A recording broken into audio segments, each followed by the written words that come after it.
আল্লাহ রাসূল আল্লাহর হাবিব সেদিন আরাফার ময়দানে চোখ ভরা পানি নিয়ে অশ্রু সিক্ত চোখে নবী আমার সাহাবাদের উদ্দেশ্যে বলেছিলেন লাস্তু আখশা আলাইকুম আন তাশরাকু বাদি ওয়ালাকিন আখশা আলাইকুম আদ-দুনিয়া আন তানাফাসু ফিহা। একটা এটাই আমার আমার সাহাবা কেরাম, আমি রাসূলুল্লাহ ভয় করি না, লাস্তু আখশা আলাইকুম, তোমাদেরকে নিয়ে আমি রাসূলুল্লাহ ভয় করি না, আনতাশরাকু বাদি, আমি রাসূলুল্লাহ বাফারা মাগরা নবী তোমাদের রাসূল, মক্কায় 13 মদিনায় 10, 40 বছর বয়সে নবী হলাম। রাসূলুল্লাহর মনটা বড় খারাপ, আর হয়তো আশা হবে না, কেননা আল্লাহ পাক আমার রাসূলকে তারপরে পৃথিবীর জমিন থেকে আখিরাতের পথে হায়াতুর নবীকে পৃথিবীর জমিন থেকে পরিবর্তন করে হায়াতুন নবীকে আখিরাতের পথে পাড়ি দিয়েছিলেন। আর আমার রাসূলের হজে যাওয়া হয়নি, শেষ হজ, তাই বলছেন ওয়ালাকিন আখশা আলাইকুমুদ দুনিয়া আন তানাফাসু ফিহা, তোমরা পৃথিবীর জমিনে আমি রাসূলুল্লাহ আমার পরে তোমরা শিরক বিদআতে লিপ্ত হবে, আনতাশরাকু বাদি, আমার পরে তোমরা আল্লাহর জমিনে শিরক করবে না না না, এই চিন্তা এ ভয় আমি রাসূল তোমাদেরকে নিয়ে করি না।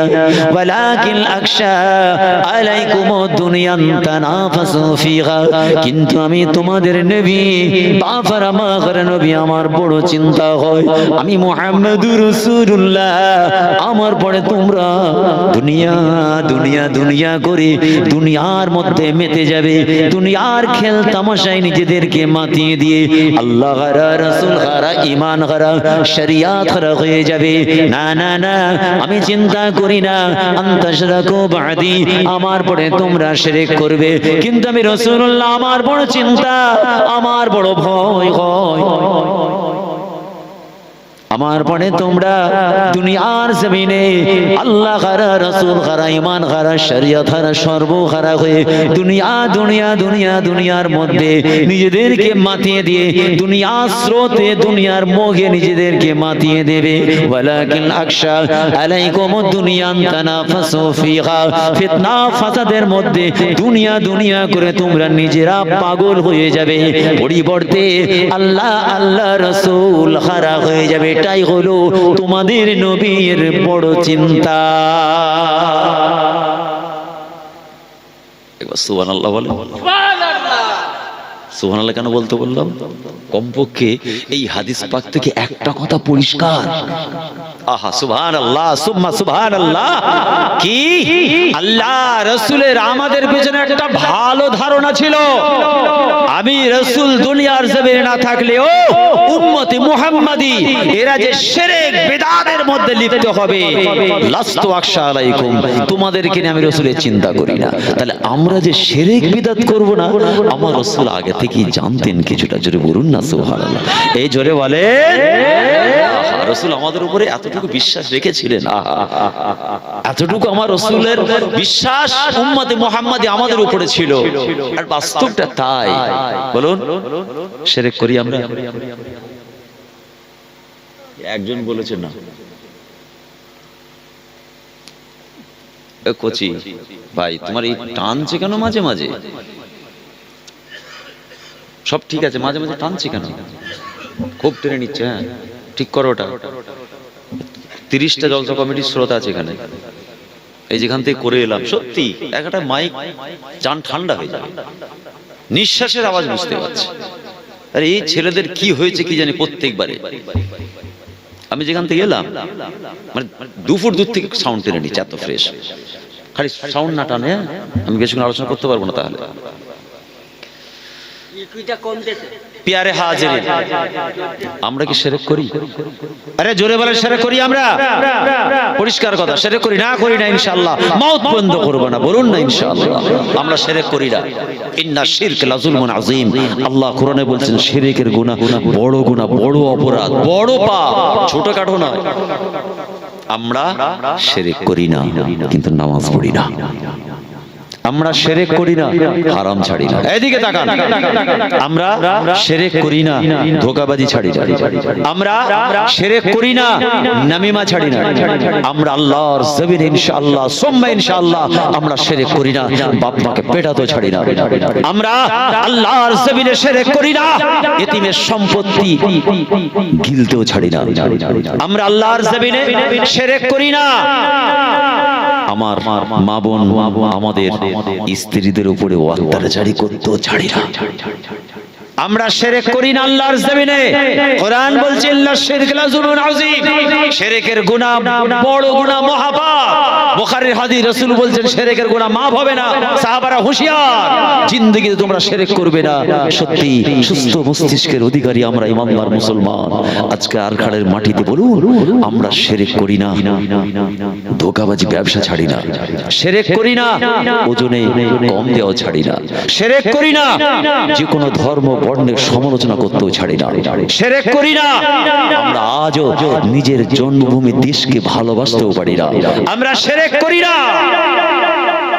আমানতের খায়ানত করতে ছাড়ি না, আমরা শিরক করি না ওয়াদার খেলাফ করতেও ছাড়ি না, আমরা শিরক করি না অহংকার রিয়া তাকাব্বুরি করতেও ছাড়ি না, আমরা শিরক করি না আল্লাহর জমিনে মাথা উঁচু করে বলছি আলহামদুলিল্লাহ আমরা আল্লাহর জমিনে শিরক করি না, হিংস্র চেহারা নিয়ে হিংসা করতেও ছাড়ি না। এটা হচ্ছে আমাদের রূপ। কি কথা বলবো না ঠিক বললাম? আরে আমি আড়খালির কথা বলিনি, বাপরে পুতা কাঁচ কাঁচ ছেলেটা ভেঙে দেবে দরকার নেই বাবা, এমনি মার্কেট গরম। আমি আড়খালির বাইরে বলছি, ওই দিকটা চলে যান, ওই দিক থেকে বলছি, আর ওই দিক থেকে শিরক করি না, কোনো পাপ করতেও ছাড়ি না, শিরক করি না আল্লাহর জমিনে পরের সম্পত্তি আত্মসাৎ করতেও ছাড়ি না, শিরক করি না পুকুর আপনার মাছ আমার এটাও করতে ছাড়ি না, শিরক করি না বাগান আপনার গাছের ফসল আমার শিরক করতে ছাড়ি না, পেপার আপনার কাছে সম্পত্তি আমার দখলে বেশি বলে নিতেও ছাড়ি না। কিন্তু আল্লাহ শুকর আমরা কিন্তু শিরক করি না, ইনশাআল্লাহ মওত বন্ধ করব না, বলুন না ইনশাআল্লাহ, জোরে বলেন ইনশাআল্লাহ। এটাই হচ্ছে কথা। এখন আমরা কি বলি? আল্লাহ আমাদের ফিতনা থেকে বাঁচান, বলি না বলি না? বলেন বলুন। গ্রামে দ্বন্দ্ব হলো আল্লাহ ফিতনার মধ্যে ফেঁসে গেছি বাঁচান। রাসূলের হাদিস এসেছে মিশকাতের বাদিরু বিল আমাল, সাহাবারা তোমরা আমলটা বেশি বেশি করো, তাড়াতাড়ি করো, দ্রুত গতিতে আমল করো, ফিতনা তোমাদেরকে গ্রাস করে ফেলবে। সব ফিতনার দোষ, কথা বলেন, সব ফিতনার দোষ। কিছু হলি ফিতনা ফিতনা ফিতনা, কোথা থেকে গেল ফিতনা? কারা ফিতনা এনেছে? কাদের জন্য ফিতনা তৈরি হলো? আল্লাহ নারাজ হয়ে গেছে, কেন নারাজ হলো? আল্লাহর গজব এসেছে, কেন গজব এলো? কথা বলেন। আল্লাহ নাখুশ হয়ে গেছে বান্দার প্রতি। আর ওয়াজ শুনে শুনে আমরা এটাও জানি, বান্দা যখন আল্লাহর রাস্তা ছেড়ে সরে যায়, আল্লাহর রহমত দয়া শান্তি বান্দার কাছ থেকে সরে যায়, সবই তো জানি। কিন্তু কেন সরে গেল? কেন আল্লাহর গজব আসছে, এসেছিল বা আসবে কেন? আর সব চাপিয়ে দিচ্ছে ফিতনা। কত বলেন বলি না? কিছু ফিতনার সময় ভাইজান কি বলবো, সব ফিতনার দোষ। বলেন একটু অ্যানালাইসিস করে দেখেছি আমরা এই ছোট্ট কথাটাকে নিয়ে। আমিও বলি, আপনিও বলেন, সবাই বলি ফিতনার সময় চলছে, ব্যাপারটা মিটিয়ে নাও, সব ফিতনার দোষ, সব ফিতনা। আজকে আপনার আড়খালির মাহফিল থেকে আমাদের বার্তা দিতে চাই, আর ফিতনাকে অপরাধীর আসনে বসাবেন না। ইংরেজিতে একটা কথা আছে, ওয়াইল ইওর ওন মেশিন, নিজের চরকায় নিজে চাল দাও, আত্মসমীক্ষা করতে শিখে আসুন। ইসলাম আমাদের শিখিয়েছে, অর্থাৎ অ্যানালাইসিস করতে শিখিয়েছে। কু আনফুসাকুম ওয়া আহলিকুম নারা, এই কোরআন বলছে বান্দা তুই নিজে ঠিক হ, পরিবার বর্গকে বাঁচা জাহান্নামের আগুন থেকে। আগে আমরা নিজেরা ঠিক হই, আর ফিতনার কথা বলবো না। কেন ফিতনা এলো এর চিন্তা করবো না। ওর বাড়িটা ভেঙে দিল না, ফিতনা চলছে তো খামাখা ভেঙে দিল না, ওর বাড়িতে খুব বিপদ যাচ্ছে, কেন বিপদ এলো? আল্লাহর ওয়াদা আছে কোরআনে, আমাদের প্রতি আল্লাহর দয়া রহমত শান্তির ওয়াদা আল্লাহ কোরআনে করেছেন, আর আপনি বলছেন ফিতনা। কেন ফিতনাকে দোষ দিচ্ছেন বারবার? সেই ফিতনা ওয়ালাকিন আখশা আলাইকুমুদ দুনিয়া তানাফাসু ফিহা, একদম 120% মিলে গেছে বাস্তব। রাসূল বলছেন আমার কিন্তু ভয় হয় তোমরা দুনিয়ায় না মেতে গিয়েও। বলুন দুনিয়ায় মিশেছে না মিশেনি? বলেন। পুরো ফিতনায় নিজেদেরকে মিশিয়ে দিয়েছি। আজকের মাহফিল আমাদের এবার দায় মেম্বারে রাসূল থেকে ঘোষণা দেয়, যিনি বলছেন তিনি জানার শুনছেন তানারা সকলের উদ্দেশ্যে মাহফিল আমাদের সাবধানী বার্তা দিয়েছে, ফিতনাকে আর দোষারোপ করো না, আর আঙ্গুল ফিতনার দিকে যেন না যায়। একটা আঙ্গুল বাড়ান আমার দিকে, আর কটা আঙ্গুল নিজের দিকে আছে দেখছেন? 1 2 3, এই তো বাড়িয়েছি। কটা আঙ্গুল আমার দিকে? এই ছেলেটা দেখো না একবার টেস্ট করে, বাড়াও। কটা আঙ্গুল? 3টে। বুঝতে পারছেন না? তুমি কি পড়েছো, তুমি কি দেখেছো, বড় কথা নয়, তুমি কি হয়েছো সেটা দেখো। আজকে বাস্তব হচ্ছে এটা। কেন আমরা হুকুম করতে ভালোবাসি, আমল করতে ভালোবাসি না। না না না, এটা আফতাবের কথা নয়, আফতাবের বাপ দাদা 14 পুরুষের কথা নয়। না না না, আমার আল্লাহর কোরআন পরিষ্কার জানিয়ে দিয়েছে। আল্লাহর কোরআন খুললে পেয়ে যাবে লিমা তাকুলুনা মা লা তাফআলুন, সেই কথা সেই আদেশ বান্দা জনসমক্ষে করবি না। মা লা তাফআলুন, যেটা তোরা নিজেরা করিস না, নিজেরা পালন করিস না, যে আমলটা নিজেরা করিস না, জনগণের সামনে আগুল বাড়ি ইশারা করবি না। কার কথা? আমার কথা বললাম। কালামুল্লাহ, আল্লাহর বাণী। লিমা তাকুলুনা মা লা তাফআলুন। আমি রমজান সম্পর্কে 2 ঘন্টা ওয়াজ করে চলে গেলাম, সব আপনাদেরকে একদম রোজাদারি ইফতার খাইয়ে ছেড়ে দিলাম। কিন্তু রোজাটা আমাকে রাখতে হবে তো, কৃচ্ছ সাধন সিয়াম পালন করতে হবে তো আমাকে। এটাই আল্লাহর কোরআন বলছে, যেটা তুমি নিজে করো না সেটা বলো না। বলুন, এটা কিন্তু করা যাবে না। অতএব আত্মসমীক্ষা আমাদের করতে হবে। আর ফিতনাকে দোষ দিয়ে লাভ নেই। ফিতনা কেন হচ্ছে সেটা আমি দেখি। আমার দ্বারা কোনো ফিতনা হচ্ছে না তো? আমার স্পিকিং ক্যাপাবিলিটি, কথা বলার স্টাইলে কেউ কষ্ট পাচ্ছে না তো? আমার চোখ কান হাত পা শরীর কলব অন্তর শরীর অঙ্গ প্রত্যঙ্গের দ্বারা ফিতনা ছড়াচ্ছে না তো?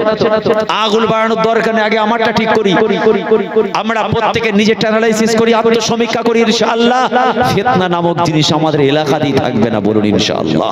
এই জন্য বলুন ইনশাআল্লাহ। দরুদ শরীফ আল্লাহুম্মা।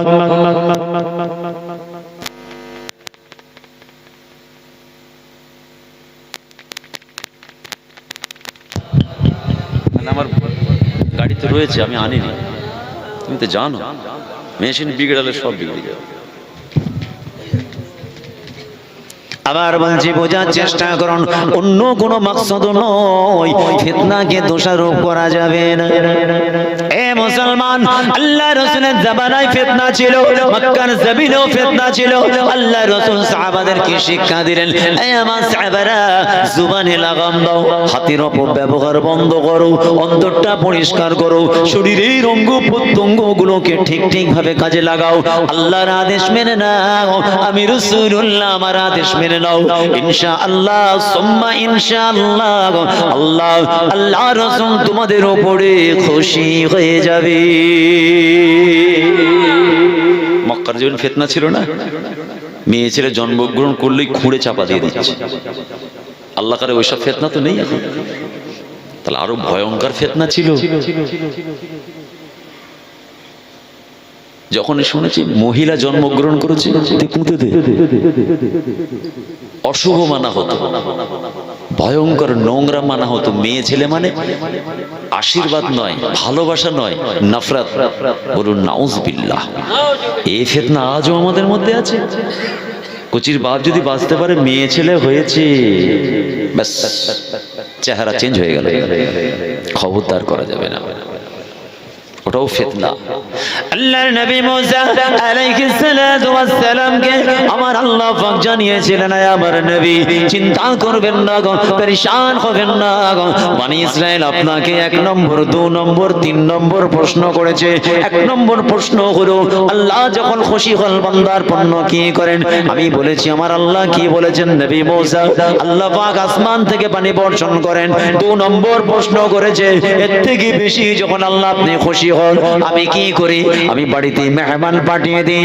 আল্লাহর নবী মুসা 3 নম্বর প্রশ্নের জবাব কি দিয়েছিলেন?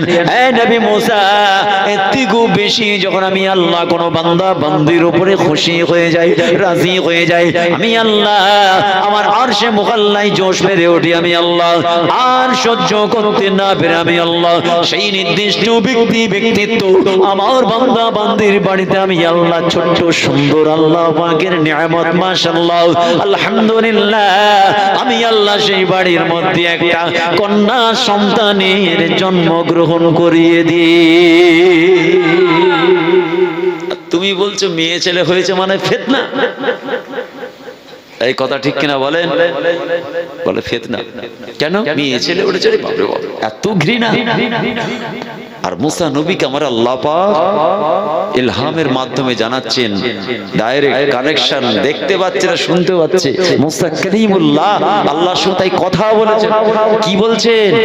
আমি সবথেকে বেশি যখন খুশি হয় সেই বাড়িতে একটা বাচ্চা জন্মগ্রহণ করিয়ে দিই, সে বাড়িতে একটা বাচ্চা দুনিয়াতে আসে, ওটা মহিলা। আরেকবার বলুন না সুবহানাল্লাহ। অতএব ফিতনা কথাটা বন্ধ করেন। আল্লাহ রাসূল এটাও বললেন, এমন একটা দিন আসবে সাহাবারা হুঁশিয়ার হয়ে যাও, সাবধান হয়ে যাও। আখিরি জামানা, হাতে আগুন রাখা সহজ কিন্তু ঈমান রাখা বড় কঠিন। আগুনের চাই হাতে রাখতে পারবেন, ঈমান রাখতে পারবেন না। সকালবেলা ঈমানদার, সন্ধ্যাবেলা বেঈমান, সন্ধ্যাবেলা ঈমানদার, সকাল হচ্ছে বেঈমান। এ আমার সাহাবারা দেরি নয়, বাদিরু বিল আমালি ফিতনান, ফিতনা ঘিরে ফেলেছে, ঘিরে ফেলবে। ফিতনার মধ্যে তোমরা নিমজ্জিত না হয়ে বাঁচার জন্য কি করবে? বেশি বেশি ইবাদত করো এবং দ্রুত করো। তওবা করতে হয়, মিথ্যা ছাড়তে হয়, ওয়াহিয়াতি নোংরামি ছাড়তে হয়, আল্লাহর হক আদায় করতে হয়, বান্দার হক আদায় করতে হয়, রাসূলুল্লাহর হক আদায় করতে হয়, স্ত্রী বাচ্চা বাপ মা সবার হক আদায়ের সাথে প্রতিবেশীর হক আমাদের আদায় করতে হয়। হে মুসলমান, ফিতনা থেকে যদি বাঁচতে হয় 1 নম্বর কাজ হলো ঈমান আমল আমাদের মজবুত করতে হয়।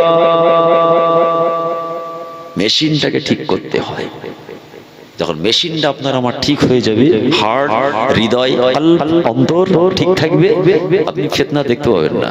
মানে ফিতনা আপনাকে ফিতনা মনে করে পালাবে। এই শুনছেন?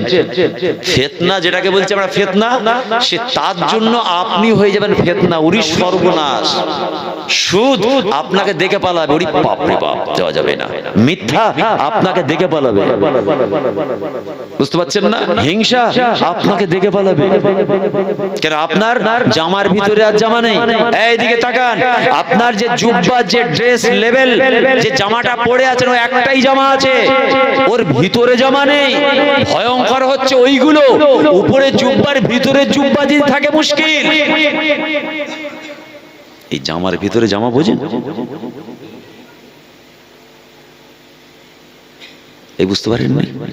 হিংসার জামা, ওয়াহিয়াতির জামা, ধোঁকাবাজির জামা, চিটিংবাজির জামা, ধাপ্পাবাজির জামা, মাক্কারির জামা, মেরে নেওয়ার জামা, সুদ খাওয়ার জামা, কুবৃত্তি বাসনার জামা, খারাপ চাহাতের জামা, কত জামা আছে জানেন এর ভিতরে।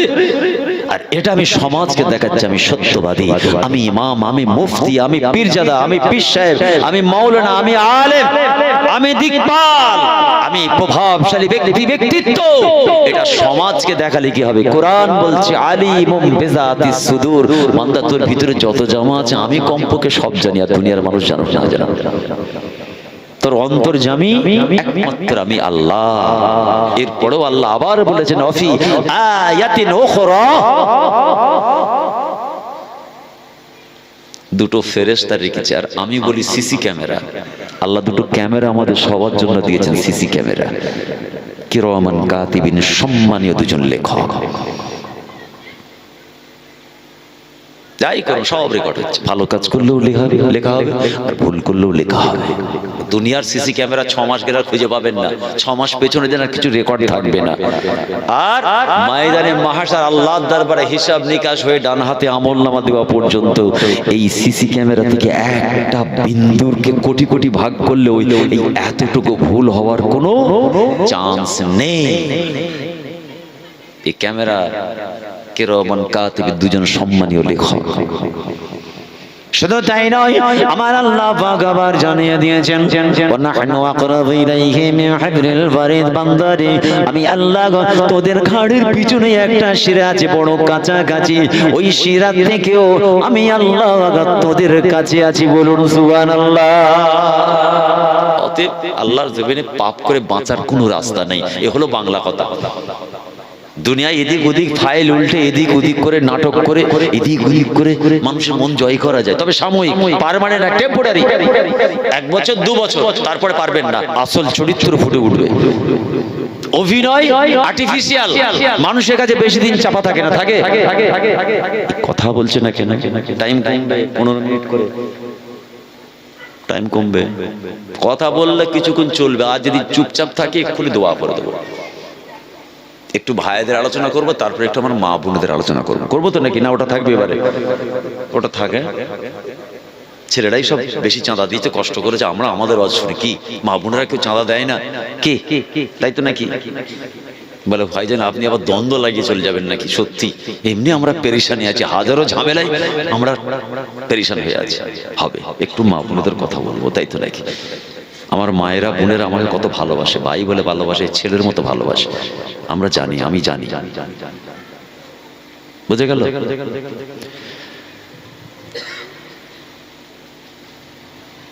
প্রত্যেকটা মুহূর্তে আমাদেরকে সজাগ থাকতে হবে, কেউ আমাদের ঈমানে আঘাত না করতে পারে। যেমন ধরো আমাদের একটা নিয়ামত, মূল্যবান নিয়ামত, এই যেমন আমি আমার পাটা দিয়ে উদাহরণ দিই। এই একটা পা কত বড় নিয়ামত। দেখুন আমি চলাফেরা করছি কিন্তু সজাগ আছি, উইথ কনফিডেন্স পাটা ফেলছি, মুচকে না যায়, লেগে না যায়, গাড্ডাই না পড়ে, কেউ ওখানটা না মেরে দেয়, ঘুমের ঘোরও ভাবছি কিছু পড়ে না যায়। তাহলে আল্লাহর এই নিয়ামতটার এত গুরুত্ব কেন দিচ্ছি? বিপদে পড়ে, চাপে পড়ে, এতদিন কোথায় কার বুকে কোথায় তুলছি ঠ্যাং কোনো খেয়াল নেই। কি বাইকের স্টার্ট এ পায় না, ও খেয়াল নেই। একটা সমস্যা হয়েছে, আমি কিন্তু সজাগ। চোখটার কথা চিন্তা করুন, যদি আপনার মূল্যবান চোখ যদি একটা কিছু হয়, আপনি সাবধানে থাকবেন, চোখটাই না লাগে। কেন? চোখটা লাল হয়ে আছে, সব করছেন চোখটা। আল্লাহ রাসূল শরীয়ত আমাদের থেকে আশা করে ওই জিনিসটা। আল্লাহর কোরআন, রাসূলুল্লাহর হাদিস আমাদের কাছে এটাই চাই, আল্লাহর বান্দা সজাগ থাকবে সব সময়। এদের হাতের দ্বারা, মুখের ভাষায়, শরীরের অঙ্গ প্রত্যঙ্গ দ্বারা শরীয়তের খেলাফ, ইসলামের শরীয়তের বিপরীত কোনো কাজ যেন না হয়। এরা সব সময় যেন সঠিক, সত্য, হক, ন্যায়, সত্যের উপরে থেকে ঈমান বাঁচিয়ে যেন রাসূলুল্লাহর আদর্শ, ন্যায়, নীতি, দয়া, মায়া, মমতা, ভালোবাসা, সুন্নতকে সামনে রেখে নিজেদেরকে আল্লাহর জমিনে পরিচালনা করে। আমি আল্লাহ ওদের দুনিয়া আখিরাত কামিয়াব করে দেবো। জোরে বলুন সুবহানাল্লাহ। দেখুন যার সমস্যা আছে সেটা খুব সাবধানে আছে, সেখানটা বারবার হাত দিচ্ছে না, এখানটা কোনো সমস্যা যেন না হয়। তাহলে বিপদে পড়ে গুরুত্ব দিচ্ছে, ওটা করলে হবে না। আপনি সুস্থ আছেন তখনও নামাজ পড়ুন, এখন বিপদে আছেন তখনও নামাজ পড়ুন। শুনছেন?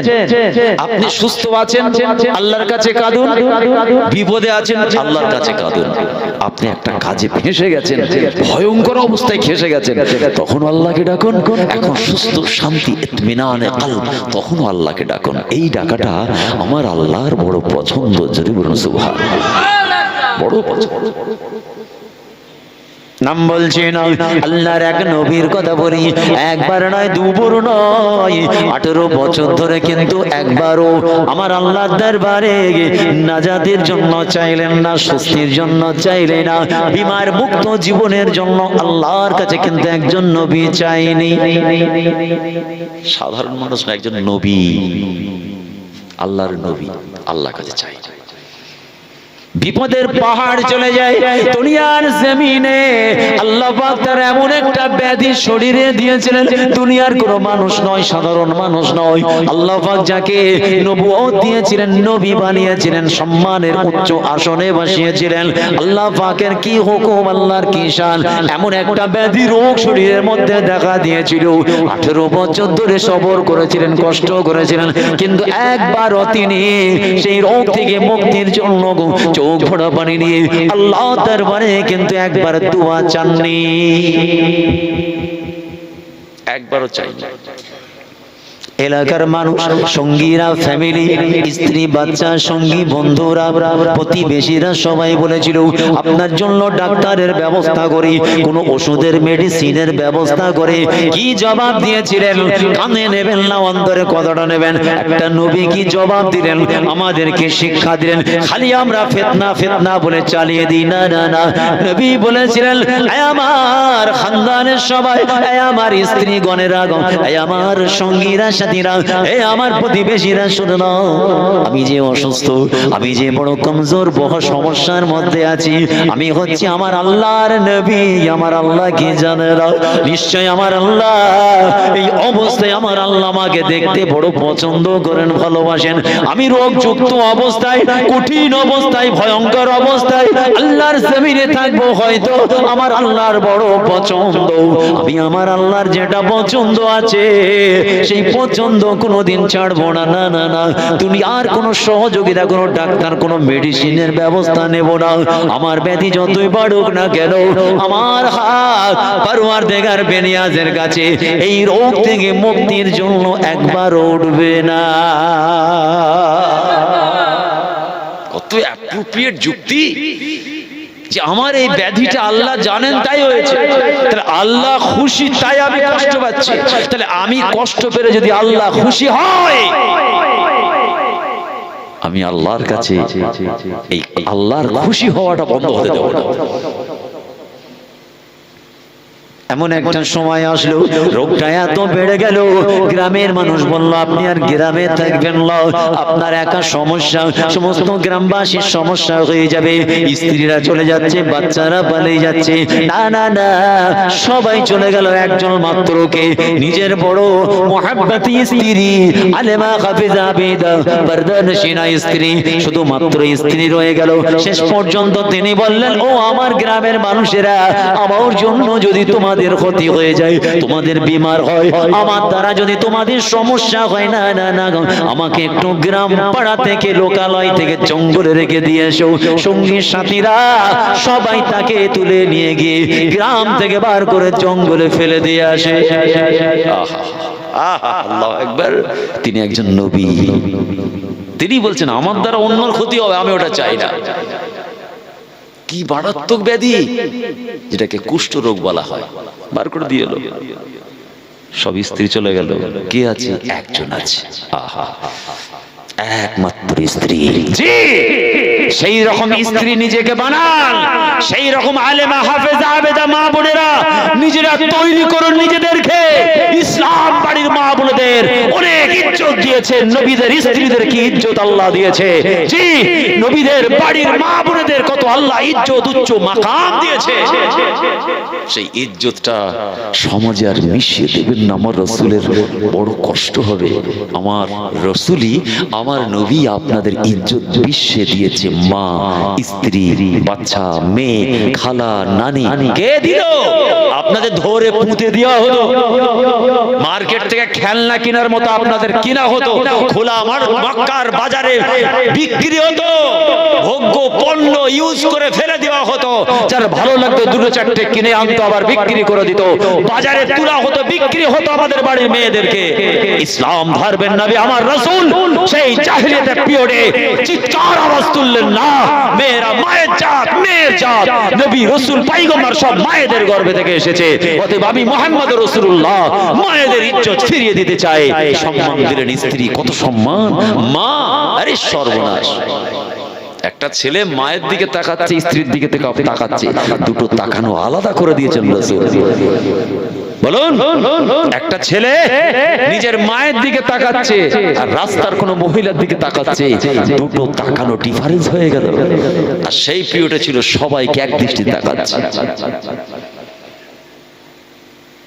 নবীর স্ত্রী, নবী স্ত্রীকে বলছে, যাও, আমি আমার পক্ষ থেকে তোমাকে হুকুম দিলাম, তুমি তোমার জিন্দেগিটা আমার সঙ্গে শেষ করে দিও না, চলে যাও, তুমি তোমার বাপ মার কাছে ফিরে যাও।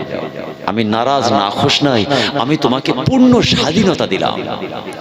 আমি এই অবস্থায় থাকবো, আমি এই রকমই থাকবো। কেন? আমার এই ব্যাপারে আমার আল্লাহ খুশি। যদি বলুন না সুবহানাল্লাহ। কেমন অসুস্থ দেখুন, শরীরটা খা হয়ে গিয়েছে, গোশতগুলো ছিঁড়ে ছিঁড়ে শরীর থেকে পড়ে যায়, সমস্ত শরীরটা পোকা হয়ে গিয়েছে। কিন্তু শরীরের পোকারা গোশত রক্ত খেয়ে যখন আর চলো হাঁটতে পারছে না, শরীর থেকে বয়ে বয়ে হেঁটে হেঁটে চলে যাচ্ছে। আল্লাহর নবী আর সহ্য করতে না পেরে পোকাটাকে ধরে বলছে, না না না, আমার শরীর ছেড়ে তোর যাওয়া যাবে না, কেননা আমার আল্লাহ পাখরের রোজের মালিক, ইন্না রিজকা, মালিকের রিজকের আল্লাহ, হুয়ার রাজ্জাক হলো আল্লাহর স্পেশাল নাম। আল্লাহ পাকের স্পেশাল নাম হলো হুয়ার রাজ্জাক, তিনি সবথেকে বড় রিজিক দাতা। ইন্নাল্লাহা ইয়ারযুকু মান ইয়াশা, আমি আল্লাহ যাকে খুশি তাকে রিজিক দান করি।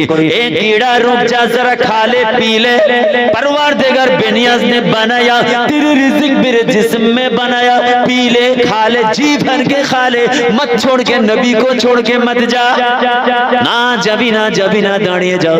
আমার আল্লাহ পাক আল্লাহ রাব্বুল আলামিন তোর খাদ্যটা তোর রিজিকটা আমি নবী আমার শরীরের মধ্যে রেখে দিয়েছেন, না না তুই তোর খাবার না খেয়ে চলে যাবি না। এই বলে পোকাটাকে ধরে আবার নিজের শরীরের মধ্যে ছেড়ে দেয়, খেলে ইতমিনানে কলব জান ভর্তি করে খেয়ে নে। এ মুসলমান, এ নবী কেমন নবী ছিলেন বিশ্বের মুসলমান, আপনাকে আমাকে চিন্তা করতে হয়, সবর করতে হয়, একটু আত্মসমীক্ষা করতে হয়। ফিতনা ফিতনা ফিতনা বলে চালিয়ে দিলে চলবে না। পোকাটাকে ধরে বলছে, খা, যাচ্ছি কোথায়? তোর রিজিক তো আল্লাহ আমার শরীরে রেখেছে, তোর রিজিক আমার শরীরের রক্ত গোশত। নবী বলছেন যাচ্ছিস কোথায়? আবার ধরে শরীরে ছেড়ে দিচ্ছে, কিন্তু চাওয়া যাবে না। স্ত্রী বলেছিল, কি বলেছিল নবী, বেয়াদবি মাফ করো, 1 বছর নয় 2 বছর নয়, এতগুলো বছর আমি আমার জওয়ানি শেষ করে দিলাম। 1 বছর নয় 2 বছর নয়, আপনার অন্যান্য স্ত্রীরা আপনাকে ছেড়ে চলে গেল, আপনার গ্রামবাসী প্রতিবেশী কাছের মানুষ আত্মীয় স্বজন সবাই চলে গেল। শুধু তাই নয়, আপনাকে গ্রাম থেকে বার করে জঙ্গলে পাঠিয়ে দিল। আমি আপনার স্ত্রী আপনাকে বড়ই মোহাব্বত করি, ভালোবাসি, সারাটা জীবন আপনার সঙ্গে কাটিয়ে দিলাম, আপনার দেখভাল করার করতে কাটিয়ে দিলাম। আমি আমার জওয়ানির শক্তি ক্ষমতাটা আপনার দাবিদারি খেদমত করতে করতে কাটিয়ে দিলাম। জীবনের শেষ সময়ে, আপনার ভয়ঙ্কর সময়ে আপনাকে ছেড়ে কেমন করে চলে যাব?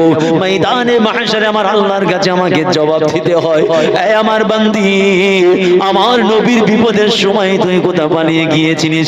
ও আমার স্বামী, আপনি আমার জন্য দোয়া করুন, আমার উপরে খুশি হয়ে যান, আমার উপরে রাজি হয়ে যান। আমার মতো 10টা মহিলা আমার মতো চলে যাবে, বরবাদ হয়ে যাবে, ধ্বংস হয়ে যাবে, না না না, মওত হয়ে যাবে। আচ্ছা, কিন্তু আমি আপনাকে ছেড়ে কোথাও যাব না, আপনাকে ছেড়ে কোথাও যাব না। আর এটাও জেনে রাখবেন, স্ত্রীর অসুস্থতায় স্বামী চেনা যায়। শুনছেন বিজ্ঞ দিকপাল মনীষীদের কথা, স্ত্রীর অসুস্থতায় স্বামীর চরিত্র চেনা যায়। কথা ঠিক না ভুল? আর স্বামীর অর্থাভাবে স্ত্রী চেনা যায়। এই কথা বুঝতে পেরেছেন না? পারেন? স্বামীর পকেট যদি খালি হয়, স্ত্রীর চরিত্র জানা যায়। আর স্ত্রীর বিমার অসুস্থ যখন হয়ে যায়, স্বামী চেনা যায়। ব্যতিক্রম আছে, কিন্তু একটা প্রবাদ আছে। স্ত্রী বলছেন, আমি যাব না, ক্ষুধার্ত তৃষ্ণার্ত থাকবো, আপনাকে ছেড়ে যাব না। আপনি নবী, আল্লাহ আমার জন্য আপনাকে নিয়ামত করেছে, জোরে বলুন সুবহানাল্লাহ। আমাদের বাড়ির মা বোনগুলো যদি জানতো আল্লাহ পাক তাদের জন্য নিয়ামত করেছে স্বামী, কি ইজ্জত আল্লাহ দিয়েছে স্ত্রীদের কাছে স্বামীদের, যদি 25% বুঝতো বা আমরা আমাদের স্ত্রীদের বুঝাতে পারতাম, আপনার স্ত্রী আপনার জামার কলার ধরতো না। এতটুকু বলে দিলাম। আপনার সঙ্গে ওই বিদেশি ভাষায় যখন তখন কথা বলতো না, এর জন্য দায়ী আপনিও। আপনি আপনার স্ত্রীকে আপনি স্বামী হিসেবে শরীয়তের দৃষ্টিতে কি গুরুত্ব আছে ওটা আপনি বুঝাতে পারেননি। আচ্ছা, বুঝাতে পারেননি, আম্মা জানদের জীবনীগুলো দেন না, মা খাদিজা, মা ফাতেমা, আম্মা জানদের জীবনীগুলো দেন না পড়তে, মুজাদ্দিদে জামানের জীবনীটা দিন না, আল্লাহর রাসূলের সাহাবাদের খলিফাদের জীবনীগুলো দিন পড়তে। তারা পড়েও তো বুঝবে ইসলামে মহিলাদেরকে সম্মান দিয়েছে আর মহিলাদের কাছে স্বামীদেরকে সম্মান দিয়েছে। আমরা বুঝাতে পারিনি। ওই জন্য বাড়িগুলো হচ্ছে কাজের বাড়ি, মুসলমানের বাড়ি নয়। যে বাড়িতে স্ত্রী স্বামীর সঙ্গে কথা বলে না, স্বামী স্ত্রীর সঙ্গে কথা বলে না, দিনে ঝগড়া করে, ওটা তো মুমিন মুসলমানের বাড়ি নয়। কেন? আমার রাসূল বলছেন যতক্ষণ পর্যন্ত একটা স্ত্রী তার স্বামী অথবা স্বামী তার স্ত্রীর কাছে আপন না হতে পারছে, আমি মুহাম্মদ রাসূলুল্লাহ এবং আমার আল্লাহর সে আপন হতে পারবে না। রাখেন আপনার তসবিহ পকেটে, হালকা জিকিরের ধাক্কা আর নফল তাহাজ্জুদ ইশরাক রেখে দেন, শোকেশে ভরে তালা মারেন। রাসূল বলছেন স্ত্রী স্বামী, স্বামী স্ত্রী যতক্ষণ পর্যন্ত একে অপরের আপন না হতে পারে, ভালোবাসার পাত্র যতক্ষণ না হতে পারে, আল্লাহ আল্লাহর রাসূলের কাছে আপন হতে পারবে না। নবীর স্ত্রী কি বললো? সবাই ছেড়ে চলে গেছে, বলছে আমি যাব না, যাব না। শেষ পর্যন্ত আল্লাহর নবী আল্লাহর দরবারে হাত তুললেন। একবার কবে হাত তুলেছে? একবার। বলুন ওই নবীর কাছে ওইটা ফিতনা ছিল তো নাকি? এই কথা বলে, এটা আমাদের ভাষায় বলছি, কিন্তু ওনার কাছে রহমত। জি, একজন নবী আল্লাহ প্রতিনিধি করে পাঠিয়েছেন, নবী খোদার পক্ষ থেকে প্রেরিত, ওনার কাছে ফিতনা নয়। আমরা আমাদের ক্যালকুলেশনে বলছি ফিতনা। তো কেন? আপনার রোগ হলে ফিতনা চলছে, কি বলবো, আমি ব্যাধি বিপদ আপদ চলছে, দেখছেন বিপদকে ডাকাচ্ছে, আবার বিপদকে টানছে। কি বিপদ চলছে, কি সমস্যা, আবার সমস্যাকে ডাকছে, কি ঝামেলা আছে, জয় দেখে ঝামেলাকে টানছে। নিজে বলছে না আমি অপরাধী। আর আল্লাহর নবী কি বলেছিলেন? একদম রাসূলুল্লাহ জিন্দেগীর প্রথম দিকে চলে যান, কথাটা আমি বারবার বলেছি, হয়তো আর খালিতেও বলে গেছে, আবার বলছি। আল্লাহর নবী যখন সেই গুহার ভিতরে বসে লুকিয়ে লুকিয়ে কাঁদছেন, কেন কাঁদছেন?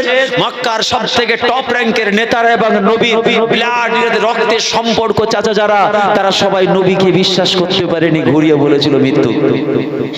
একজন নবীকে বিশ্বাস করে ঈমান এনে নবীর হাতে কেউ হাত দেয়নি।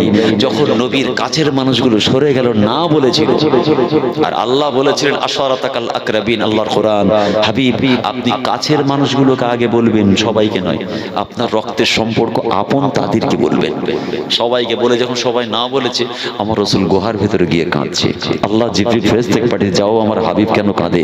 ইয়া রাসূলুল্লাহ মা ইউবকিকা ইয়া রাসূলুল্লাহ, ইয়া হাবিবাল্লাহ, আল্লাহ পাক পরেশান, আপনি লুকিয়ে গোপনে কাঁদছেন কেন?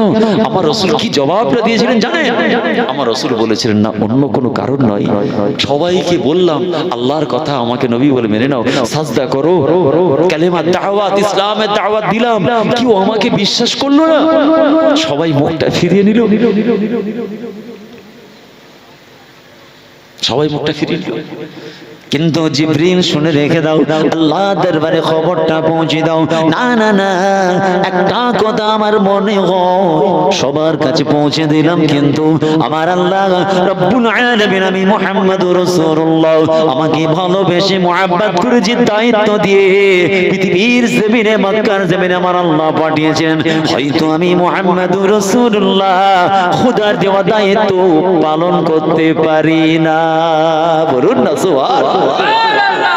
রাসূল নিজের উপর নিয়ে নিলেন, কার উপর দিকে আঙুল তুললেন না যে আল্লাহ ওরা কেউ মানেনি, শোনেনি, আমাকে বিশ্বাস করেনি, আমাকে জাদুকর বলেছে, মিথ্যুক বলেছে, নাউজুবিল্লাহ আপনার ধোঁকাবাজ বলেছে, নতুন ধর্ম এনেছে, এইসব বলেছে, আল্লাহ ওদেরকে ধ্বংস করে দাও।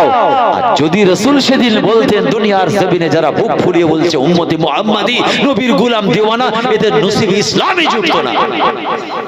কেন? যারা পাথর বেড়েছে, যারা জাদুকর বলছে, তাদের 30-35 পিঢ়ি আজকে ইমানদার মুসলমান। কেন? এর দাদু দাদু দাদু দাদু রাসূলুল্লাহর কোন সাহাবা আছে যিনি রাসূলকে বলেছিলেন জাদুকর? কি আছে না নেই? রাসূলকে অবিশ্বাস করেছিল, পাথর মেরেছিল, রাসূল বাদদুয়া করেনি, দুআ চেয়েছিল। আজকে তাদের খানদান বা খানদান আজকে আল্লাহর জমিনে নবীর উম্মত বলে এত অহংকার করে। জেনে রাখা দরকার সেই নবীর উম্মত উম্মতিদের সেই নবীর দয়া ভালোবাসা ছিল বলে তোর নসিবে ইসলাম জুড়েছে। আজকে চায়ের দোকানে বসে সেই নবীর সমালোচনা করা হয়, নবীর শান নিয়ে কথা বলা হয়, নবীর শানে গুস্তাখি করা হয়, নবীর শানে কত ছোট বড় কথা হয়। আজকে আমাদের সমাজে আজ দেখতে পাওয়া যায় ইলম শিক্ষা করতে করতে কুরআন হাদিস শরীয়তের জ্ঞান অর্জন করার পরেও এদের মাথায় শয়তানে পেচ্ছাপ করে দিয়েছে, নবীর শান নিয়ে বিয়াদবিমূলক কথা বলে। আমি তাদের বলে দিতে চাই, আল্লাহ রাসূল যদি সেদিন বাদদুয়া করতেন তোদের নসিবে ইসলামই জুটতো না। ধরুন আমার 30 পিঢ়ি সে হয়তো তখন ইসলাম আনেনি, পরে ইসলাম এনেছে, তাদের ছেলে ছেলে আজকে মুসলমান। আল্লাহ নবী তাই বলেছিলেন। এবার আসুন নবী কখন হাত তুলেছেন একটু বলি। তবে এই ব্যাধি রোগ থেকে বাঁচার জন্য নয়, সমস্ত শরীরটা যখন রক্তে মাংসের ভিতরে পোকা হয়ে গিয়েছে, গোশত খুলে পড়ে যাচ্ছে, সব ঠিক আছে, শেষ পর্যন্ত আল্লাহর সেই নবীর জিহ্বাটা খেতে শুরু করেছে পোকা।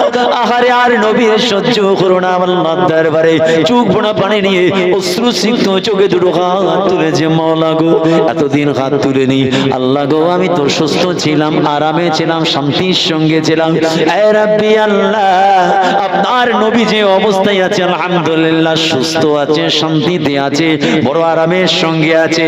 তবে আল্লাহ পাক আপনার দরবার শরীফে একটা দরখাস্ত আমি জমা রাখতে চাই। আল্লাহ আপনার জিকির, আপনার স্মরণ, আল্লাহ আল্লাহটা জিহ্বা নেড়ে নেড়ে আমি করে থাকি, কিন্তু পোকাগুলো যখন শরীরের অর্ধ মাংস খেয়ে চিবিয়ে শেষ করে দিয়ে যখন আমার জিহ্বার আঘাত করতে শুরু করেছে, এ রাব্বি আল্লাহ, আমি আমার আর জিহ্বা নাড়াচাড়া করতে পারছি না। এ রাব্বি আল্লাহ, আপনার জিকির আর করা হবে না, আপনার স্মরণ করা হবে না। এ রাব্বি আল্লাহ, এই মুসিবত থেকে আপনি আমাকে হেফাজত করুন। আল্লাহ জিহ্বাটা যদি পোকা খেয়ে নেয়, আমি কি করে আল্লাহ আল্লাহ জিকিরটা করব? কি করে আমি আল্লাহ আল্লাহ করব? কই নবী তো বলতে পারতেন, আল্লাহর হুকুম সমাজে দেশে এই রোগটা চলছে, ফিতনা, এই সমস্যাটা চলছে, আমাকে অ্যাটাক করেছে ফিতনা। উনি বলছেন আল্লাহ খুশি তো। আহা, আমার আল্লাহর রহমতের দরিয়ায় জোশ মেরে ওঠে। খুব সংক্ষেপে বলছি, আমার আল্লাহ বলছেন, নবী, আপনার এই কান্না, এই চোখ ভরা পানি, আমি আল্লাহ, আমি আপনার উপর রাজি হয়ে গেছি। যদি বলুন না সুবহানাল্লাহ, আমি রাজি হয়ে গেছি। শুনতে পাচ্ছেন নবী কেমন নবী ছিলেন? চেনেন নবীটা কি কোন নবী? হ্যাঁ, জোরে বলেন। ব্যাস, নবী এবার আল্লাহর কাছে হাত তুলেছেন, দোয়া কবুল। আল্লাহ পাক বলছেন, হাবিব, আয় আমার নবী, আমি আল্লাহ আপনার উপরে খুশি। তাহলে আপনি একটা কাজ করুন, আপনার পাটা একটু ঠোকুন না জমিনে। নবী বলছে, কেন? না, ঠোকুন। ঠোকার পরে দেখবেন ওই পায়ের গোড়া দিয়ে পানি বার হবে। আপনি পানিটা কিছুটা নিয়ে সমস্ত শরীরে ছড়াবেন। তবে শুনে রাখবেন, কোনো শরীর যেন খালি না থাকে। এই কথা বলার সঙ্গে সঙ্গে আইয়ুব নবী আলাইহিস সালাতু ওয়াস সালামের সহ্য হলো না, চোখ বড় পানি নিয়ে আল্লাহকে বলছে, এ রাব্বি আল্লাহ, একদিন নয়, দুদিন নয়, এক মাস, 2 মাস, 1 বছর নয়, 18টা বছর পার হয়ে গেল মাওলা, পায়ের নিচে আমার পানি। আহা, আল্লাহু আকবার। 18 বছর আমি জান ভরে পানি খেতে পারিনি। আমার স্ত্রী মানুষের বাড়ি বাড়ি ঘুরে ঘুরে ঘুরে ঘুরে যা এনে আমাকে খাওয়াই, তবে খায়, খাওয়ালে খাওয়াই, না হয়। আর আমার পায়ের তলায় পানি, পাটা ঠুকলে পানি। আয় আমার নবী, না না না, দেরি করবেন না, একবার পাটা জমিনে চাপা দেন। নবী বলছে, আল্লাহ পাটা নাড়াতে পারছে না, কেমন করে ঠকবো? আল্লাহ পাক বলছেন, একবার চাপ দেন। যখনই আপনি চাপ দেবেন, আমি আল্লাহ কুল ফায়াকুন হয়ে যা, এটা আমার হুকুমের মাধ্যমে আপনার পায়ের গোড়া থেকে পানি বার হবে। এ নবী, ওই পানি নিয়ে সমস্ত শরীরটাকে আপনি ধুয়ে নেবেন, আমি আল্লাহ বলছি। তবে শরীর কোন অংশ যেন খালি না যায়। কিন্তু নবী আবার একটা কথা বলে, মাওলা গো, আমার পায়ের তলায় পানি, 18 বছর আপনার নবীকে পানি খান করালেন না। এ রাব্বি আল্লাহ, একদিন নয়, 2 দিন নয়, 18টা বছর আমি পিপাসিত, তৃষ্ণার্ত, ক্ষুধার্ত আছি। এ মাওলা, এটা আপনার কি পরীক্ষা? আপনি ভালো জানেন, আমার পায়ের তলায় যদি পানি থাকে, 18 বছর নবী আইয়ুবকে আপনি কেন পানি দেননি? 18 বছর। আহা, একটু বালিশের মাথা দিয়ে ভাববেন, একদিন 2 দিন নয়। 3 দিন কি হয়েছে যেন কি হচ্ছে আমার একটা শরীর ছোট্ট করে ফোড়া হয়েছে আহা ওরে বাপরে কতদিন হয়েছে 4 দিন হয়েছে বাপ রে বাপ এত কষ্ট তখন নিজের কালকে অন্তরকে সান্ত্বনা দেবেন এই শোন নবী আইয়ুব 18টা বছর সহ্য করেছে সবরে জামিল ইখতিয়ার করেছে আল্লাহর কোরআন বলছে যারা সবর করে এবং নামাজের মুসাল্লায় দাঁড়ায় এই দুটো রাস্তার মাধ্যমে আল্লাহ হাসিল করা যায় জোরে বলুন সুবহানাল্লাহ তিনি নামাজও ছাড়েননি আর বেসবর ছিলেন না সবর করেছেন আল্লাহ হাসিল হয়ে গেছে আল্লাহ হাসিল করে ফেলেছেন কি রকম সবর করেছেন তাহলে ওয়াস্তাঈনু বিস-সাবরি ওয়াস-সালাহ আল্লাহ কোরআনে বলেছেন অতএব প্যারে হাজরিন বিপদ দেখে আমরা বিপদের উপর চাপিয়ে দিই ফিতনাকে ফিতনা বলি আখেরি জামানা ফিতনা ফাসাদ চলছে ঝামেলা চলছে কই আপনি এখনো পরিবর্তন হননি কেন বলুন আপনি নিজেও বাঁচতে পারেননি ফ্যামিলিটাকেও বাঁচালেন না ছেলেটা দাঁড়িয়ে মরছে বলে আপনি ছেলেকে বলছেন বলুন ছেলেটা সুদের ব্যবসা করছে আপনি অভিনয় করছেন যেন আপনি জানেন না আপনি তো হাড়ে হাড়ে জানেন আপনার ছেলে সুদের ব্যবসা করে আপনার ছেলে গাঁজা খায় মদ খায় সব তো জানেন বলুন গ্রামে মাস্তানিগিরি করে জানেন না নোংরা একটা ফ্ল্যাগ গেট ধরে রাজনীতি করতে কত মানুষ সর্বনাশ করছে আপনি জানেন না আপনি আল্লাহওয়ালা মানুষ দরজা দিয়ে সুবহানাল্লাহ পড়ছেন ছাল ছাড়িয়ে ফেলবে ফেরেশতা আপনার আপনি জানেন না এদিকে তাসবিহ বাড়াচ্ছেন সুবহানাল্লাহ সুবহানাল্লাহ সুবহানাল্লাহ আর ছেলেটা নোংরা রাজনীতি করছে মানুষের ঘর বাঁচছে মেয়েদের উপর অত্যাচার করছে সম্পত্তি দখল করছে যে কোনো ধর্ম বর্ণের প্রতি অত্যাচার করছে সুদের ব্যবসা করছে প্রকাশ্যে মাতালামি করছে গাঁজা খাচ্ছে আপনি বলছেন আমি এসব বুঝি না আমি আল্লাহওয়ালা মানুষ আমি দাদা হুজুর 5 হুজুর ছাড়া কিছু চিনি না ভণ্ডমি হচ্ছে শিয়ানাগিরি হচ্ছে এই কথা বলেন না আমি সব কিছু জানি না আপনার স্ত্রী ছোট ছোট পোশাক পরে যে রাস্তায় ঘুরছে কথা বলেন কি নামাজের ইজ্জত রাখলেন আপনি কি আপনার তাসবিহর ইজ্জত রাখলেন কি আপনি আপনার জুব্বার ইজ্জত রাখলেন কি মুজাদ্দিদে জামানের ভালোবাসার ইজ্জত রাখলেন বলুন ফুরফুরা জমিনের কি ইজ্জত রাখলেন আপনি 10টা কথা বলেন 30টা মিথ্যা বলেন খারাপ কিছু বলছি নাকি ভুল কিছু বলছি শীতের আওয়াজ গরমে এরকম হচ্ছে না তো কিছু বলে ভাইজান সবই বুঝতে পেরেছি 10টা কথা বলেন 30টা মিথ্যা এটা বুঝতে পারি না কি বুঝতে পারছো তোমরা 10টা কথা বলে 30টা মিথ্যা মানে 10টা বাদ দেন 20টা অ্যাডভান্স বলে মানে মিথ্যা ছোটখাটো মিথ্যুক নয় আমরা আমাদের দ্বারা যা মিথ্যা অপরাধটা হয় 10টা বললে 30টা বলি মানে 20টা অ্যাডভান্স বলে রাখি না বলুন এটা আমাদের দ্বারা হচ্ছে তো আর কিছু না ভাই সাহেব ফিতনা ফাসাদ চলছে আর বলবেন না ছেলেগুলো নামাজ পড়ে না এই দেখেন আবার শুনেন একটা বাড়ি ছেলে নামাজ পড়ছে না ফিতনা ফাসাদের জামানায় কি সব কি ফিতনা লেগে গেল দেখছেন ছেলের বাপ ফিতনার উপর ঠেলছে আর তুমি জুব্বা পরে আর খালি জিয়ারত করছো তসবিহ পড়ছো তোমার স্ত্রী তোমার কথা মানে না কেন কথা বলেন না হুজুর সমাজ চলছে সমাজের সঙ্গে মিশে গেছে দেখেন সমাজকে টানছে বাজে নোংরা মেয়ে দেখছেন বাজে আর নোংরাকে টেনেছে নিজের স্ত্রীকে তুমি শিক্ষা দিতে পারো না তোমারও ভূমিকা ঠিক নেই তোমার ঠিক না হুজুর না ভাই সাহেব আমার স্বামীটা মাতাল দেখছেন আবার মদকে টেনেছে কেন মাতাল আমি আমার মাকে বোনকে জিজ্ঞাসা করি কেন মদের বোতল ধরলো জবাব দাও আমি ছেলে হিসেবে তোমার ভাই হিসেবে জিজ্ঞাসা করি স্বামী কেন মদের বোতল ধরেছে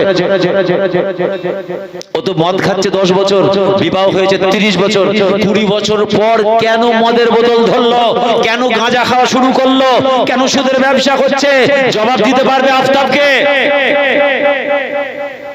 মাথায় বালিশ দিয়ে চিন্তা করো না হুজুর আমার স্বামীটা একটু খারাপ চরিত্র আছে কেন খারাপ চরিত্র হলো বিয়ে হয়েছে 40 বছর 35 বছর তো ভালো চরিত্র ছিল 5 বছর খারাপ হয়ে গেল তুমি আমার ভাইটার উপর অত্যাচারের পাহাড় চাপিয়ে দিওনি তো হাইলি ডিমান্ড করে ওর লাইফটাকে নষ্ট করে দিওনি তো তুমি অন্যরকম চক্রান্ত করে নিজের স্বামীর সঙ্গে ধাপ্পাবাজি ধোকাবাজি করোনি তো বলেন আমি আমার ভাইটাকে এবার বলি না মেয়েটার চরিত্র খারাপ কেন 30 বছর পর বুঝতে পারলে স্ত্রীর চরিত্রটা খারাপ লজ্জা করে না 30 বছর বিয়ে হয়েছে মেয়ের চরিত্র খারাপ বুঝতে পারে না হুজুর সমাজটা খুব খারাপ যাচ্ছে আমার স্ত্রীর চরিত্রটা খারাপ 3 বছর, কতদিন পর বুঝতে পারলে? 3 বছর। বুঝতে পারছি চরিত্রটা খারাপ। বিয়ে হয়েছে তো 40 বছর, 37 বছর বুঝতে পারোনি? ইলজাম দিচ্ছ? বলো আল্লাহর প্রিয় বান্দা বান্দি, আমার নবীর প্রিয় একটা উম্মতির উপরে তুমি ইলজাম দিচ্ছ স্বামী হিসেবে? বলুন, আমার ওই মা বোনের চোখের পানির ইজ্জত ইসলাম দিয়েছে, আল্লাহর কোরআন রাসূলুল্লাহর হাদিস দিয়েছে। বলুন ওই স্বামী বাঁচতে পারবে? এই কথা বলে বাঁচতে পারবে? তুমি যা পারো করো, 80 বছর তুমি জ্বালাও, 80 বছরে ফাইল যে জমা করেছে মাসে মাসে মাসে মাসে মাসে এতটা হয়েছে। কার বিরুদ্ধে ফাইলগুলো জমা পড়েছে? নিজের স্বামীর বিরুদ্ধে। আল্লাহ নীরবে নির্জনে গোপনে আমি আপনার সঙ্গে কথা বলছি, আমার স্বামী আমার লাইফটাকে শেষ করে ফেলেছে। আল্লাহ অত্যাচারের পাহাড় চাপিয়েছে সংসারে। আমি একটা ডাস্টবিনের মতো বেঁচে আছি এই সংসারে। শুধু স্বামী নয়, স্বামীর পিতা মাতা শ্বশুর শাশুড়িও আমাকে জ্বালায়। শ্বশুরও জানে না, শাশুড়িও জানে না, আমার ভাইটাও জানে না। প্রত্যেক রাতে অ্যাপ্লিকেশন জমা পড়ে। প্রত্যেকটা চোখের পানির মূল্য ইসলাম দিয়েছে। এক ফোঁটা পড়ছে, স্বামীর তসবিহ 30 বছরের তসবিহ নেকি আল্লাহ বলছে জাহান্নামে ফেলে দাও। কোথায় যাবে? আমার ভাইটা খোদার ঘরে গিয়ে কাঁদছে। আল্লাহ মাসুম বাচ্চাগুলোর মুখের দিকে তাকিয়ে, বাপ মার মুখের দিকে তাকিয়ে, সমাজের মুখের দিকে তাকিয়ে আমি স্ত্রীর প্রতি কিছু বলতে পারিনি। আল্লাহ আমাকে সবর করার তৌফিক দাও। আল্লাহ যদি আমি সবর না করি সংসারটা ভেঙে যাবে, বাচ্চাগুলো এতিম হয়ে যাবে। আল্লাহ আমাকে আরো সবর করার তৌফিক দাও। সে চাইনি চোখ দিয়ে পানি পড়ুক, কিন্তু চোখটা বেয়ে তার পানিটা পড়ছে। আমার মাটা বোনটা কি জানে? ওই স্বামীর দুটো চোখের পানির ওজনটা পাল্লার একটা দিক ভারী করে দিয়েছে। আর এদিকে বলছে আমি আলেমা হাফেজা আবেদা পারদা নাসিনা। ভাই সাহেব, আমি সারাদিনে প্রত্যেকদিন রান্নায় 2000 করে দরুদ শরীফ পড়ি। আর স্বামী নীরবে চোখের পানি ফেলছে, স্ত্রীর বিরুদ্ধে আল্লাহর দরবারে অ্যাপ্লিকেশন জমা পড়ছে। শোনেন, দুটোকেই জাহান্নামে যেতে হবে।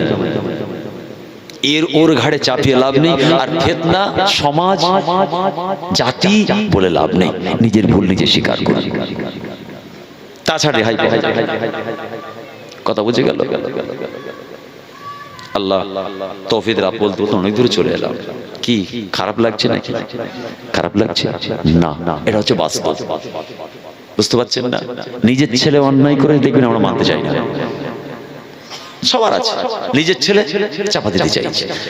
সেই অন্যায় অর্ধেক অন্য ছেলে করলে জামার কলারটা ধরে ফেলে। কেন কেন কেন কেন কেন কেন কেন কেন?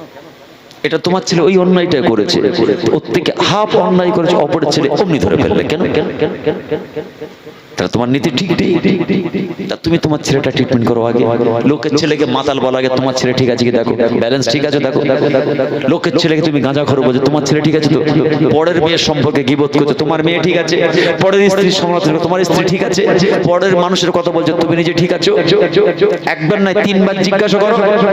না হুজুর সব ঠিক আছে আলহামদুলিল্লাহ, আপনি তো আল্লাহর ওলি। আল্লাহর কোরআনের জন্য জানিয়েছে লিমা তাকুলুনা মা লা তাফআলুন। আয় আমার বান্দা বান্দীরা, সেই আদেশ সেই কথাগুলো কেন তোরা বলিস? মা লা তাফআলুন, যেটা তোরা নিজেরা পালন করিস না, আমল করিস না।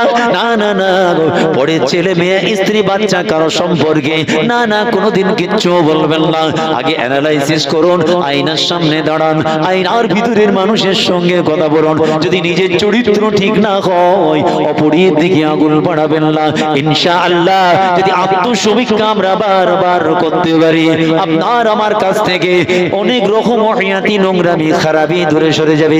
আল্লাহ রাসূলের দরবারে তাই সেই যুবক সাহাবীকে এসে বলেছিল, ইয়া রাসূলুল্লাহ, ইয়া হাবিবাল্লাহ, প্রত্যেকদিন রাতে 3টে গুনাহ করি, শেষ রাতে আমি মানুষের খুন করি।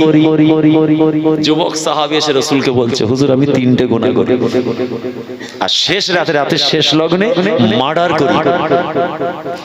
আল্লাহ নবী সাহাবারা বসে আছেন, আল্লাহ রাসূল শুনছেন, তাবাসসুম হাসি হাসেন। এই যুবক আবার বলে কি, ইয়া রাসূলুল্লাহ, ইয়া হাবিবাল্লাহ, একদিন নয় দুদিন নয় দীর্ঘদিন ধরে প্রত্যেকটা রাতে আমি 3টে কবিরা গুনাহ করি। ছোট্ট গুনাহ নয়, বড় গুনাহ। রাতের শেষ লগ্নে কি করে মানুষকে মার্ডার করি, রাতের প্রথম লগ্নে কি করি। ইয়া রাসূলুল্লাহ, ইয়া হাবিবাল্লাহ, আমি শরাব পান করি, আর মধ্যরাতে হুজুর আমি জিনার মধ্যে লিপ্ত হই, কিন্তু আপনি আমাকে পাক পবিত্র করে দিন, আমি বাঁচার জন্য এসেছি, আমি তওবা করে সঠিক পথে ফিরে আসতে চাই, কিন্তু বড় চিন্তা হয় বেশি ইবাদত করতে পারবো না, বেশি নামাজ রোজা আমল জিন্দেগি আমার দ্বারা হবে না, এমন একটা আমল বলুন আমলে জিন্দেগিটা যেন ছোট্ট হয়, তার নেকিটা যেন বেশি হয়। আল্লাহ রাসূলের সাহাবারা হাক্কা বাক্কা হয়ে গেলেন, চমকে উঠেছেন। যুবক কি বলে, ইয়া রাসূলুল্লাহ বেশি আমল বেশি ইবাদত করতে পারবো না, এমন একটা আমল এমন একটা ইবাদত বলুন ইবাদত বা কাজটা যেন আমার ছোট্ট হয়, আল্লাহ যেন আমাকে নেকি দান করেন। আল্লাহর হাবিব আল্লাহ রাসূল পাক জবানে সবার সামনে কি বলেছিলেন, এই নামাজ পড়ো, রোজা রাখো, হজ করো, যাকাত দাও, কুরবানি দান, খায়রাত, তাসবিহ, ইশরাক, না না না, আল্লাহ রাসূল সঙ্গে সঙ্গে বলেছেন, আমার সাহাবী শোনো, আমি মুহাম্মদুর রাসূলুল্লাহ বলছি, যাও বাবা, জীবনে তুমি কোনোদিন মিথ্যা বলো না, তবে হ্যাঁ কাল সকালবেলা তুমি তোমার নবীর সঙ্গে একবার দেখা করো। একটা কথা মিথ্যা বলো না, যাও আর সকালবেলা দেখা করো। সাহাবীর অবাক, তিনটি অপরাধ কি ছোটখাটো অপরাধ নয়। প্রথমার্ধে কি করি, শরাব পান করি, শেষ অর্ধে মার্ডার করি, আর মধ্যখানে ব্যভিচারী করি। আচ্ছা আপনারা একটু দিমাগটা খাটা, এই তিনটি ভয়ঙ্কর অপরাধের সঙ্গে আর মিথ্যা বলানো আবার কি ভূমিকা আছে বলুন? সামান্য মিথ্যা, এমনি বললাম 30টা কথা বলি, 10টা কথা বললে 30টা মিথ্যা বলি, মানে 20টা চাপিয়ে দিয়ে রেখেছি। এই জানেন, এই সত্য মিথ্যার জন্য এই ভাই ভাই মহাব্বত ছিটকে যায়। এই যে বাপ বেটা পাশে বসে আছেন না, ছেলের বয়স 40, বাপের যাই হোক 40 বছর, বাপ বেটা সম্পর্ক ছিন্ন হয়ে যায়। স্বামী স্ত্রীর সম্পর্ক 80 বছরের একটা মিথ্যা দুজনকে ঘর আলাদা করে দেয়, ডিভোর্স হয়ে যায়। খাঁটি পীর মাশায়েখ, তাদের সঙ্গে খাঁটি ভক্তের মহব্বত, নিবিড় সম্পর্ক, খোদাতে ও মহব্বত ভালোবাসা, একটা মিথ্যা যদি দুজনের মধ্যখানে জন্ম নেয়, এই দুই পীর মুরিদের সম্পর্ক ছিন্ন করে দেয়। রাসূল ট্রিটমেন্ট করেছেন ওই জায়গাটা। যাও তুমি মিথ্যা বলো না। হাদিসের ব্যাখ্যা অনেক বড়, আমি ওদিকে যাচ্ছি না। কি বলেছেন আল্লাহ রাসূল? একটা কাজ করো, আর হাদিস পাক আমার রাসূল বলেছে, মিথ্যা বলে সাহাবারা মুখ থেকে যে দুর্গন্ধটা বার হয়, এত জঘন্য পচা বাজে, তুমি যদি একবার তার খুশবুটা কেমন এহসাস করতে পারতে, মওত পর্যন্ত জীবনে মিথ্যা বলতে না। আর যে মিথ্যা বলে ফেরেশতা তার কাছে যেতে পারে না। মুসলিম শরীফের হাদিস, তার পাশে কোনো ফেরেশতা যেতে পারে না। যুবকটা বাড়ি চলে গেল, পরের দিন সন্ধ্যাবেলা হালকা করে হয়ে যায়। আমাকে এটা কোন জায়গায় বলবো, একটা যুবক বলছে, ভাইজান যদি বিমল না থাকে কি করি? বলছে বিমল নেই। তো আমার একটা বন্ধু খাচ্ছে, একটা আছে, আমরা দুজন 50-50 শেয়ার করে, বলছেন না। তখন ও বলছে কি জানেন, ভালো করে শোনে, বলছে তুই বিমল দিবি না ঠিক আছে, তবে খড়খড়ে আওয়াজটা করবি, অতি আমার নেশা। ওকে বিমল দিচ্ছে না, এক পিস আছে, তো আমাকে একটু দে, হাফ হাফ করে খাই। বলছে দিবি না তো দিতে হবে না, তবে আওয়াজটা একটু জোরে কর, আমি শুনতে পাবো। অতি মনে করে বিমল হচ্ছে। যারা পাহাড় মাতাল হয় না, খালি বোতল নিয়ে ঘোরে, আর যারা সত্যিকারের মাতাল পাগলামো করে না, বুঝে গেল? আর যারা মাতলামি করে, শুনে নেন, পরীক্ষা করতে যেমনি আবার ছেলেরা যেন আবার মুশকিল বলাও না। ভাইজান বলছে টেস্ট করে দেখি, যারা সত্যিকারের মাতাল হয় না, 75 পয়সা তার নাটক, 25 পয়সা তার নেশাগ্রহ। ধরতে গেলে দুঘা মাল্লা দেবের আসল ভাষা বলতে শুরু করে দিয়েছে। ওর একটাই ওষুধ, মার। তাই বলে মারতে বলছি না, বুঝতে পারেন? শীতের সময় গরমে রজ করে দিলেও বিপদ। আবার কে বলেছে তো ভাইজান বলে গেছে মারতে, মেরে হাত পা ভেঙে দে, মেরে না। কেন? ও যদি সত্যিকারের মাতাল হয়, তার মার খেলে কেন হক কথা বলে? টলছে, কিন্তু দেখবেন ধন দেবে, কেউ কিছু বলছে না, ও তখন ভালো হয়ে যাবে। মানে আমি যে মাতাল, আমার কেউ কিছু বলছে না কেন, আসল রূপ ফিরে পড়েছে। ওটার অভিনয় বেশি থাকে, মাতলামো নেশা কম থাকে। আল্লাহ রাসূল কি বললেন, যাও বাবা মিথ্যা বলো না, তবে একটা কথা বলছি শোনো বাবা, কালকে সকালবেলা তুমি তোমার নবীর সঙ্গে দেখা করো। ওই যুবকটা বাড়িতে চলে গেল, নিজের মনকে বারবার সান্ত্বনা দেয়, আর জীবনে শরাব পান করব না, আর পৃথিবীর জমিনে জিনার কাজ করব না, আর কোনোদিন মানুষকে হত্যা করব না, কেননা আমি আমার রাসূলের হাতে হাত দিয়ে পরিষ্কার ওয়াদা করেছি, আর জীবনে কোনোদিন আমি গুনার কাজ করব না। কারণ আল্লাহ রাসূল বলেছেন, যদি মিথ্যা না বলি এই অপরাধ আমার থেকে চলে যাবে, সমস্ত গুনাহ যদি মাফ করতে হয় এই মিথ্যা ছাড়লেই হয়তো মাফ হবে।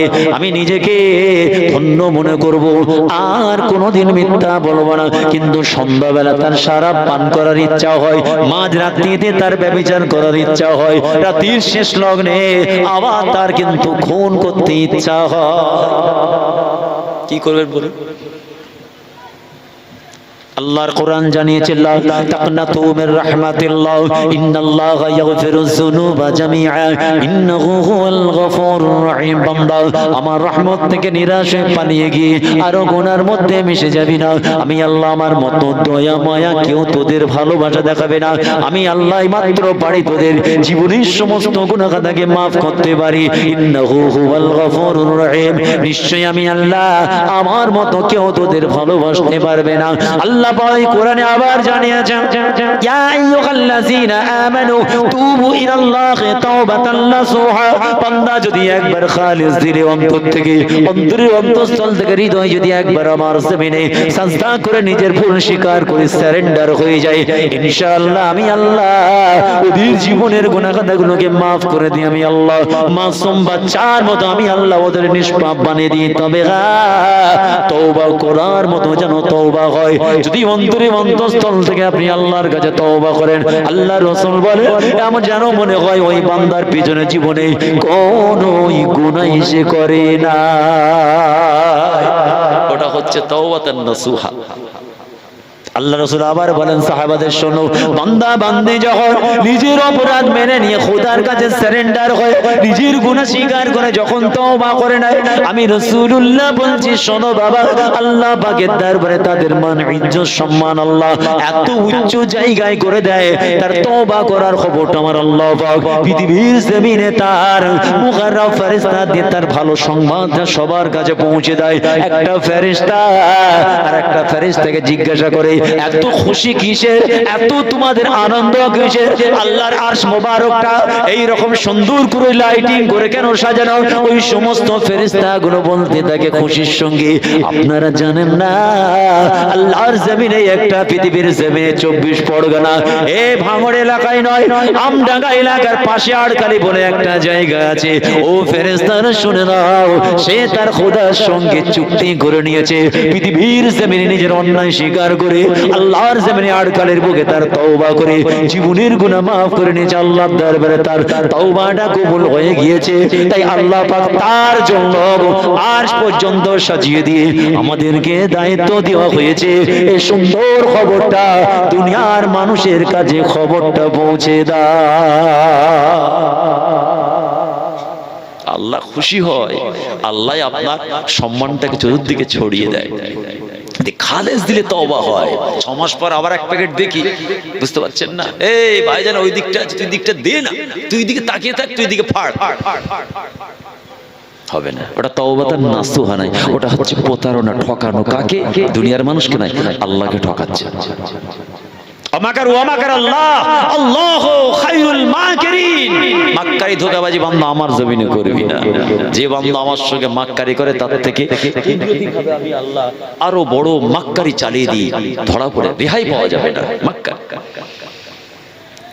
আল্লাহর ভয়ে, জাহান্নামের ভয়ে, কঠিন আযাবের ভয়ে, শাস্তির ভয়ে সেই যুবকটা নিজেকে বারবার বলতে থাকে, না না না, আমি 3টে গুনাহ তো করবই না, তবে এই অপরাধ থেকে বাঁচার জন্য আমার রাসূল বলেছেন, মিথ্যা বলতে নিষেধ করেছেন, অতএব আমার মওত হয়ে যাবে, আমি আর কোনোদিন মিথ্যা বলবো না। কিন্তু সন্ধ্যাবেলা তার শরাব পান করার ইচ্ছা হয়, কি হবে?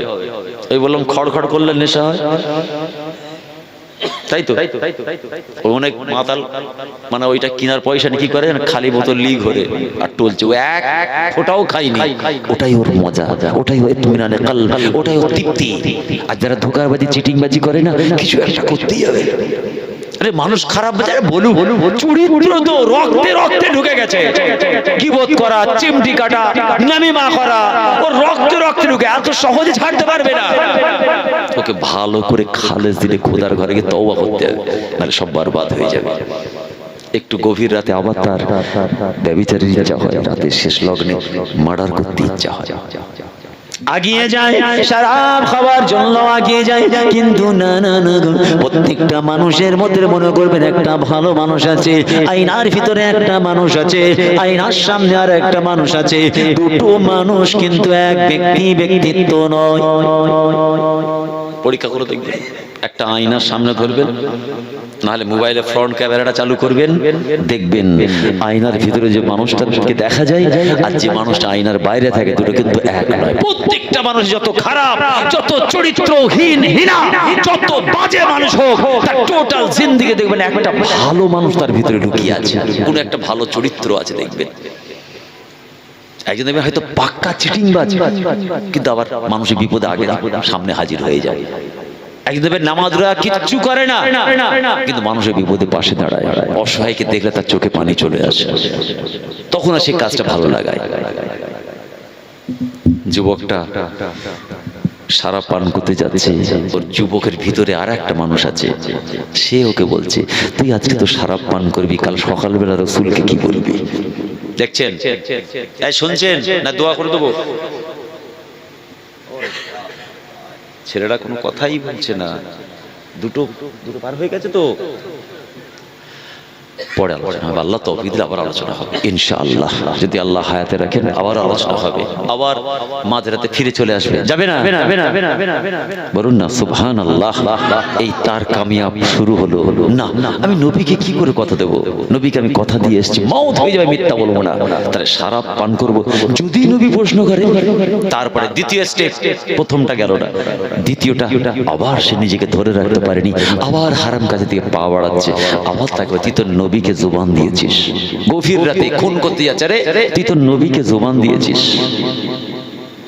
দেখছেন, একটা মিথ্যা বলা না বলা, তিনটে কাবিরা গুনাহ থেকে সে নিজেকে কন্ট্রোল করতে পেরেছে। বলুন না সুবহানাল্লাহ। অতএব ফিতনাকে দোষারোপ করে লাভ নেই, খালি ফিতনাকে আল্লাহ হেফাজত করেন, বলুন আমিন।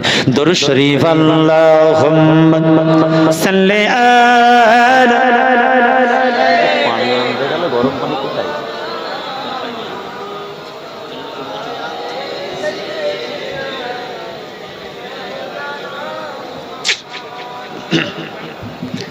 मुस्तफा आ गए, इनकलाब आ गया, मुस्तफा आ गए, इनकलाब आ गया, कंकरों को भीतर ज़िख़्ताब आ गया, कंकरों को भीतर ज़िख़्ताब आ गया। नाज कर ऐ हलीमा तेरी गोद में मुस्कुराता हुआ मघताब आ गया, मुस्कुराता हुआ मघताब आ गया। मुस्तफा आ गए, इनकलाब आ गया, कंकरों को भीतर ज़िख़्ताब आ गया। अल्लाहुम्मा सल्ली अला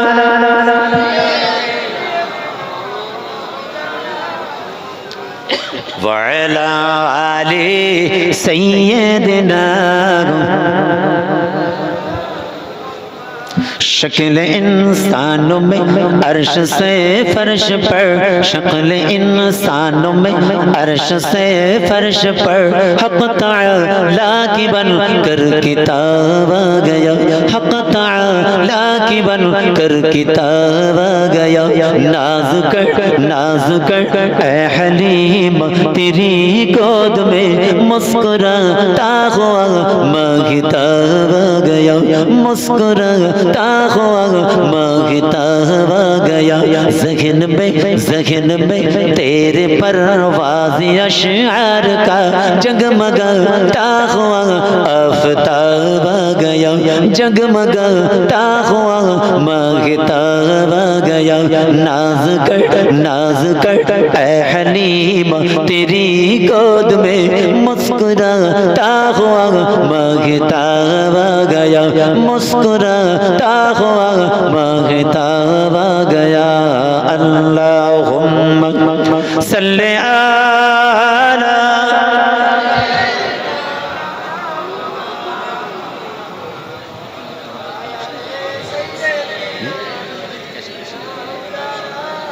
वअला आलि सय्यदना